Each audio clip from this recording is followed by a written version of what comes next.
सहस्र सहस्र भद्रमंडली मोर स्वागत नमस्कार।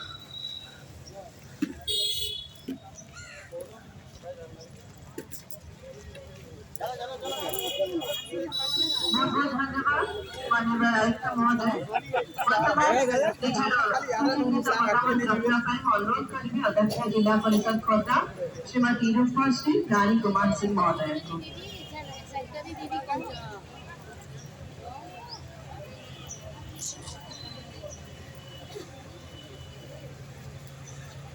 जय जगन्नाथ, जय जगन्नाथ। समस्त को नमस्कार। आज पवित्र दिन में निहाती भाव आम कहवा आम पंचायत उन्नति हेल्ले निहाती भाव आम ओडार उन्नति निहाती भाव हम।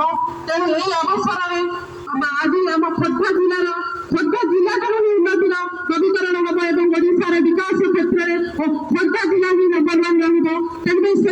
आज ये अवसर में आमर मुख्य अतिथि आमर प्रिय समस्त माननीय मुख्यमंत्री श्रीजुक्त मोहन चरण माझी महोदय एवं उपस्थित अच्छा माननीय मंत्री पंचायत राज एवं पानी जल विभाग रवि नारायण नायक महोदय एवं उपस्थित अच्छा माननीय विधायक खोर्धा श्री प्रसाद कुमार चतुर महोदय एवं माननीय विधायक भुवनेश्वर बाबू सिंह महोदय एवं उपस्थित अच्छा पंचायत राज विभाग सेक्रेटरी महोदय एवं जिलापाल महोदय एवं समस्त उपस्थित गुरुजन माने उपस्थित समस्त मीडिया भाई माने